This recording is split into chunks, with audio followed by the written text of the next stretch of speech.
నాయకులు కూడా ఏం జరిగిందో అదే మాట్లాడాలి. ఇప్పుడు గౌరవం మీరు అన్నది వ్యాలిడ్ పాయింట్ సురేష్ గారు. గొడవల మధ్య కొట్లాట్ల మధ్య చనిపోయిన వాళ్ళకు కూడా అత్యాచారాలు ఆపాదిస్తే అది దుర్మార్గం. Right right.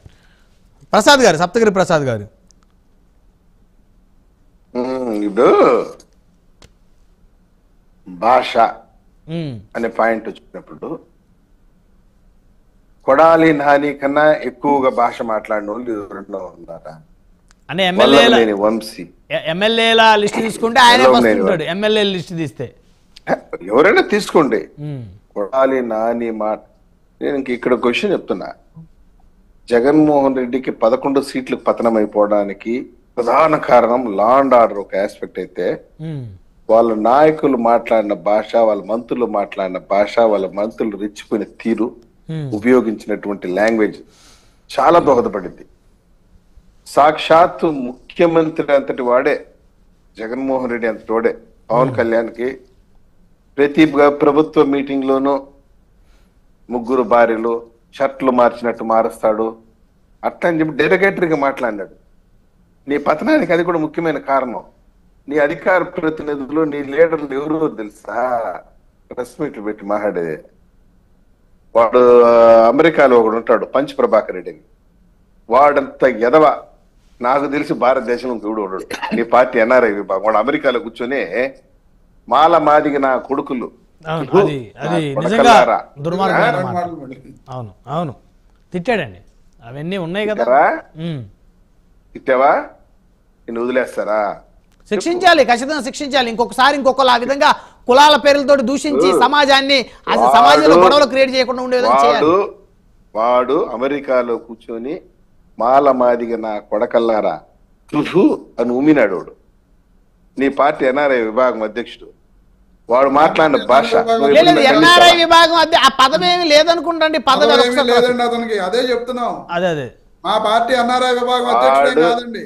సానుభూతి పరుడుగా ఉన్నాడు. మొన్నటిదాకా ఆ పార్టీ సానుభూతి పరుడుగా మాట్లాడాడు. వాడు తిట్టాడు. మా జగన్ అన్న అన్నాడు. 2024 చెప్తానరా మీ సంగతిని వాడు అట్లా మాట్లాడాడు. వాడు సగం సంకనాకి ఇచ్చేసినాడు. ఇకపోతే ప్రసాద్ గారు అలాంటి వాళ్ళు చాలా మంది ఉన్నారు మీ పార్టీలో కూడా. ఈ రోజా అయితే మీరు నమ్ముతారు నమ్మరు, విశాఖపట్నంలో పవన్ కళ్యాణ్ గారు టూర్ లో ఉంటే ఆయన return back to Visakhapatnam, Pawan Kalyan గారు అండ్ రోజా గారు సేమ్ విశాఖపట్నం ఎయిర్పోర్ట్ లో ఎదురు పెడితే పవన్ కళ్యాణ్ గారు రిసీవ్ చేసుకున్న జనసేన కార్యకర్తలు వస్తే రోజా గారు అక్కడ పవన్ కళ్యాణ్ ఫ్యాన్స్ చూసేటట్టు ఏళ్ళు చూపించింది. మీకు తెలుసు లేదా? వీడియో ఉంది. అవునవును. అప్పుడు కొంచెం బాగా అల్లరైంది అక్కడ. అల్లరైంది. ఒక మంత్రిగా వండుకునేటట్టు ఏళ్ళు చూపించాడు. దాని అర్థం ఏదో మనకు తెలియదు. అంటే హోదాని మరిచి, తమ కూర్చున్న కుర్చీని మరిచి, భాష ప్రవర్తన వల్ల ఇప్పుడు ఈ దరిద్రాలన్నీ అవే కదా సార్. ఇప్పుడు అన్నిటికన్నా ఎక్కువగా చెన్నైలో ఒక నీలి చిత్ర నటి. ఆ భాష వద్దండి ప్రసాద్ గారు, మాజీ మంత్రి దయచేసి. చెన్నైలో ఒక నీలి చిత్ర నటి అని సార్, మాజీ మంత్రి అని చెప్పలేదు సార్. చెన్నైలో ఉన్న ఒక నీలి చిత్ర నటి పచ్చిబూతులు మాటలు ఇప్పుడు ఇటీవల కాలంలో మీడియా ముందుకు వచ్చి సారీలు చెప్తాను. సారీ పవన్ కళ్యాణ్ గారు, సారీ లోకేష్ బాబు గారు, సారీ చంద్రబాబు గారు, సారీ ఏదో పొరపాటు అయిపోయింది, ఒళ్ళు కొవ్వెక్కి మాట్లాడినా ఇదే అని చెప్పి మాట్లాడుతా ఉందామె. ఆ విచ్చలవిడిగా మాట్లాడేసింది. మా జగన్ అన్న జూన్ 1వ తేదీ ఆ ప్రెస్ మీట్ పెట్టి 4వ తేదీ రిజల్ట్ వస్తుంది, 12వ తేదీ నా బర్త్డే ఉంది, మీకు 4వ తేదీ ఉందిరా టీడీపీ కార్యకర్తలకి జనసేన కార్యకర్తలకి మిమ్మల్ని తలుచుకుంటా ఉంటే ఎట్లా పడతాయిరా మీకు దెబ్బలు రీ అని ఆమె ప్రెస్ మీట్ పెట్టడం. ఈ విధంగా రెచ్చిపోయి మాట్లాడినప్పుడు వైసీపీ నాయకులు ఎవరు ఖండించలేదు. ఆ నీలి చిత్ర నటికి మాకు సంబంధం లేదు, 35లో మాట్లాడకూడదు అనాల. అమెరికాలో ఉన్నాడు. ఇప్పుడు చెప్తున్నారు కదా అందరూ. అప్పుడు చెప్పలేదులేండి. ఇప్పుడు అంతా మొత్తం జగన్మోహన్ రెడ్డి సర్జరీతో కూడా చినిగిపోయిన తర్వాత ఇప్పుడు చెప్తున్నారులేండి. ఇప్పుడు మాకు సంబంధం లేదు, మాకు సంబంధం లేదు. ఆయన అమెరికాలో ఉండేవాడు చిన్న పాటలు ఏం పడలేదు వాళ్ళంతా. ఆ మూమెంట్ లో ఏం చేసి ఉండాలంటే వాడు ఎవడో మాకు తెలియదు, మాకు సంబంధం లేదు, వాడిని పార్టీకి వాడికి సంబంధం లేదు అన్నాడు. వాడు రెచ్చిపోయి మీడియాలో మాట్లాడేది లకార భాష. అన్నిటికన్నా ముఖ్యంగా మా దళితుల్ని తిట్టాడంటే వాడు మామూలుగా తిట్టలేదు. వాడు తిట్టేసి ఊరి నాయన మేము దానిపైన మీటింగ్ కూడా పెట్టుకున్నాం, కేసులు కూడా ఇచ్చాం, పోలీస్ స్టేషన్ అన్ని స్టేషన్లు ఇచ్చాం, ఎక్కడా కేసులు కట్టలేదు. రైట్, ఆ రోజు కట్టలేదు కదా, మళ్ళీ ఈ రోజు మళ్ళీ యాక్షన్ ప్లాన్ చేసి అలాంటి వాళ్ళకి శిక్ష పడేలాగా మీరు ముందుకెళ్ళండి. వాడు మాట్లాడిన మాటలు అంబేద్కర్ గారిని తిట్టాడు. వినండి రమేష్ గారు, వినండి, మమ్మల్ని తిట్టాడు, మా దళితుల్ని పచ్చిబూతులు తిట్టాడు, అంబేద్కర్ తిట్టాడు, వాళ్ళు తిట్టాడు, వీళ్ళు తిట్టాడు, అమెరికాలో కూర్చొని పడరాని పాటలు పడిపోయినాడు. వాడు తిట్టాడు కదా అని చెప్పి ఆకాశం పైన ఊమితే మళ్ళీ వాడి ముఖం మీదే పడింది. ఇప్పుడు ఏమేం పెద్ద పట్టించుకోం, ఎందుకంటే we are least bothered about this cheap dogs. వీళ్ళ గురించి పెద్ద పట్టించుకోం మేము. మాకు లక్ష్యాలు చాలా ఉన్నాయి, విధానాలు చాలా ఉన్నాయి, మేము దానిపైన ఉంటాం, వీళ్ళ గురించి పట్టించుకోం.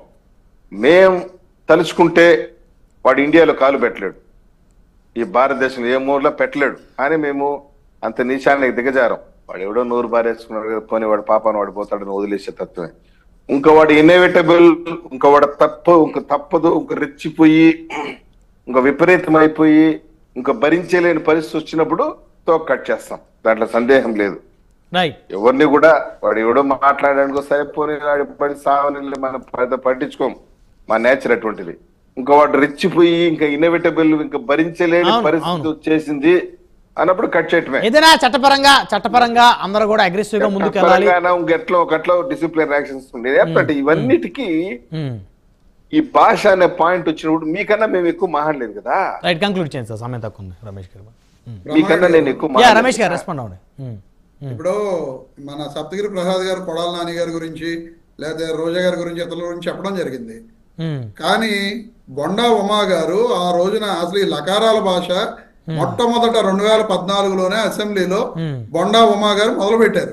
అందరికీ తెలిసిందే కదండి. ఆ రోజున కొడాల నాని గారిని రారాలా అని చూసుకుందాం అని చెప్పి ఆ రోజున ఆ బొండా ఉమా గారు ఈ రోజు కూడా టీడీపీ శాసనసభ్యులుగా ఉన్నారు. మరి ఆ భాష మొదలు పెట్టింది ఎవరండి? టీడీపీ శాసనసభ్యుడు బొండా ఉమా గారు కదండి. దాని గురించి మాత్రం సప్తగిరి ప్రసాద్ గారు చెప్పరు. అలాగే చింతకాయల అయ్యన్న పాత్రుడు గారు ఈ రోజు స్పీకర్ గా ఉన్నారు. ఆయన ఎంత దారుణంగా ఒక ముఖ్యమంత్రి గారిని పట్టుకుని ముఖ్యమంత్రి హోదాను కూడా చూడకుండా ఎంత దారుణంగా మాట్లాడారో మీరందరూ కూడా చూశారు. చూడలేదంటారా బ్రహ్మనాయుడు గారు?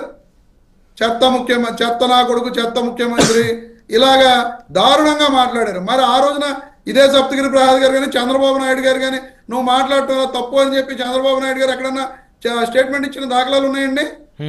ఈ రకంగా చెప్పుకుంటూ వెళ్తే టీడీపీలో కూడా ఎంతో మంది ఈ రకంగా భాషని మాట్లాడిన వాళ్ళు చాలా మంది ఉన్నారు.